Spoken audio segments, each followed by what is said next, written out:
बहू और बेटी सम्मान पारिवारिक कहानी। माँ, मैं बहुत थक गई हूँ। घर संभालते संभालते यहाँ मेरी थकान किसी को नजर नहीं आती। कुछ दिन आराम करना चाहती हूँ। सोच रही हूँ कुछ दिनों के लिए अपने मायके आ जाऊँ। आते हुए अपने बच्चों को साथ ले आऊँ। वहीं से वे स्कूल चले जाएंगे। आखिर एक ही शहर में ससुराल और मायका होने का कुछ तो फायदा मिले। पार्वती जी ने दूसरी तरफ से कहा, हाँ बेटी, जब तेरी इच्छा हो आ जाना। आखिर ये तेरा भी तो घर है। ठीक है माँ, मैं कल आ जाऊंगी। नम्रता खुश हो बोली। हाँ बेटी, कल आ जाओ, मैं तुम्हारा इंतजार करूंगी। अभी मैं फोन रखती हूँ, मुझे मंदिर जाना है। कमला जी ने फोन रख दिया और सीधे किचन में गई। किचन में खाना बना रही बहू से बोली, अरे अनुपमा सुनो, कल तुम्हारी ननद आ रही है। आज बाजार जाकर फल सब्जियां और मिठाइयां लेकर आना। बेचारी मेरी बेटी ससुराल में नौकरों की तरह काम करती है और उस पर कोई ध्यान नहीं देता है। यहाँ आएगी, कुछ दिन रहेगी तो उसका मन और तबीयत अच्छे रहेंगे। सास के मुंह से ऐसी बात सुनकर अनुपमा का चेहरा उतर गया। वह मन ही मन सोचने लगी, काश आपको मेरी भी थकावट नजर आती। मैं भी दिन रात झाड़ू पोछा, बर्तन, खाना बनाना, मार्केट जाना और हर काम करती हूँ, जिससे हमारे परिवार वालों को कोई दिक्कत ना हो। काश आप मुझ पर भी ध्यान दे पाती। आपकी बेटी तो जब मन में आता तब यहाँ आ जाती है, लेकिन मैं साल में एक बार ही अपनी माँ के पास जाती हूँ, जब भी आपको प्रॉब्लम होती है। मैं भी इंसान हूँ, मेरा भी मन है। मुझे भी लगता है अपनी माँ के पास जाकर थोड़ा आराम करूं, सुख दुख की दो चार बातें करूं, अपना मन हल्का करूं। भगवान, अब तुम ही कुछ करो ताकि मेरी सास की आंखें खुले और उसे मेरी थकावट भी नजर आए। शाम तक भगवान ने जैसे अनुपमा की सुन ली और उसकी ननद का फोन आया। ननद ने अपनी माँ से कहा कि उसकी सास ने उसे मायके आने से मना कर दिया, इस बार वह नहीं आ सकती। पार्वती जी ने कहा, ऐसे कैसे मना कर दिया? पहले तो कभी वह तुम्हें आने से नहीं रोकती थी, इस बार भला क्या हो गया? लाओ मेरी बात कराओ उन्हें, मैं समझाती हूँ। नम्रता की सास ने कहा, देखिए समधन जी, आपकी बेटी मायके जाकर रहे, इस बात के लिए हमने उसे कभी नहीं रोका है और इस बात से हमें कोई प्रॉब्लम भी नहीं है। कुछ दिनों पहले मैं अपने रिश्तेदार की शादी में गई थी। वहाँ उसकी बहू अनुपमा की माता जी से मिलने का मौका मिला।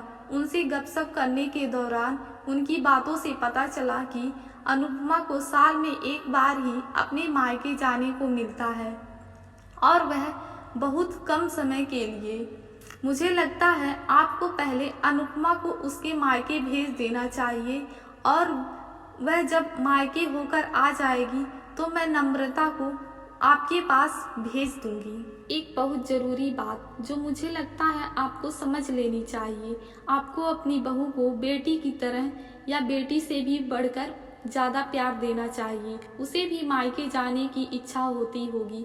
हो सकता है नम्रता के वहाँ आने से उसकी आवभगत करने के लिए आप उसे उसके मायके नहीं भेजती होंगी, या फिर वह आपसे कुछ कहने से डरती हो।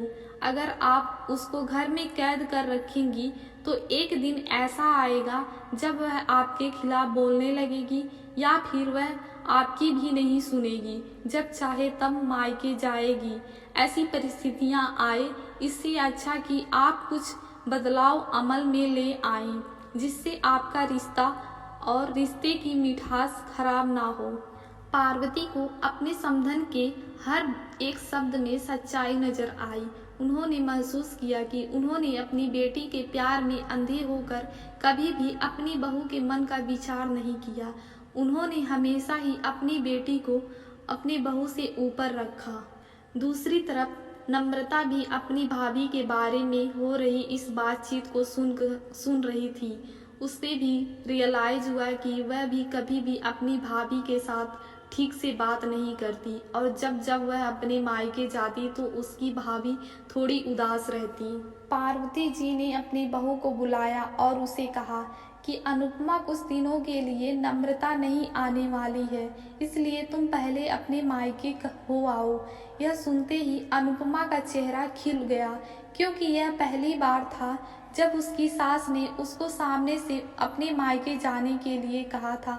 अगले दिन अनुपमा अपने मायके गई और इस बार 1-2 दिन नहीं बल्कि पूरे हफ्ते भर रहकर आई। अपने माँ बाप और अपने रिश्तेदारों से मिल आई और जब वह घर लौटकर आई तो उसका चेहरा खिला हुआ था, उसकी आंखें चमक रही थी। अनुपमा के आने के बाद नम्रता भी अपने मायके आई और इस बार वो खुद सामने से अपनी भाभी से खुशी खुशी मिली और अच्छे से बात की। नम्रता ने अपनी माँ से बात करके उन्हें भी अच्छे से समझाने में मदद की कि वह कहीं न कहीं अनुपमा के साथ गलत व्यवहार कर रहे थे।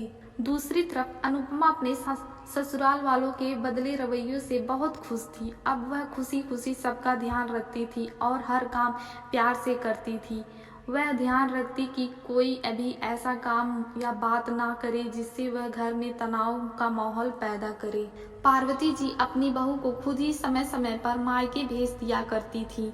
एक छोटे से बदलाव ने सास बहू और भाभी ननद के बीच की कड़वाहट को दूर कर दिया और रिश्तों को और भी ज़्यादा मीठा और मजबूत कर दिया।